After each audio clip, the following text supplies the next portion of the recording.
மாரி செல்வராஜ் இயக்கத்தில் தனுஷ் நடிப்பில் வெளிவரவுள்ள திரைப்படம் தான் கர்ணன். இந்த கர்ணன் திரைப்படத்தில் திரௌபதியின் முத்தம் என்ற பாடல் வெளியிட்டு பெரும் சர்ச்சை ஏற்படுத்தியுள்ளது.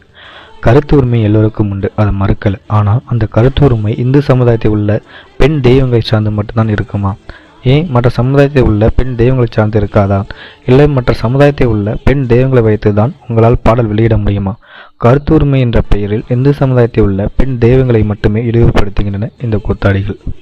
புரட்சி பண்றன்னு சொல்லிக்கிட்டு பாரஞ்சித் இயக்கிய எல்லா படங்களில் மற்ற சமுதாயத்தை மறைமுகமாக விமர்சித்தவர் பாரஞ்சித். அவர் குடலில் இருக்கிற எல்லோருக்கும் இப்படித்தான் யோசிக்கணும்னு தோணும் போல. சாதி ஒழிப்பை பற்றி பேசும் இவர்கள் மற்ற சாதியின் குலதெய்வத்தை தவறாக சித்தரிப்பது மட்டும் எந்த வகையில் நியாயம்? எல்லா வினைக்கும் எதிர்வினை உண்டு.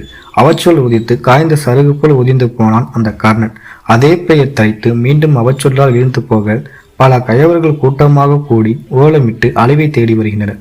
தமிழகத்தில் பெரும்பான்மை சமுதாயமான வன்னியகுல சத்திரிகளின் குலதெய்வம் திரௌபதி. நம் தாயை தவறாக சித்தரித்து பேசிய கர்ணன் திரைப்படத்தை புறக்கணிப்போம்.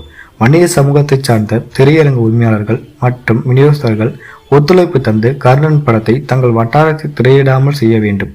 அதோடு மட்டும் அல்லாமல் இனி தானு, மாரி செல்வராஜ், தனுஷ் இவர்களது தயாரிப்போ இல்லை வடிப்பிலோ வர இருக்கும் அனைத்து திரைப்படத்தை புறக்கணிப்போம்.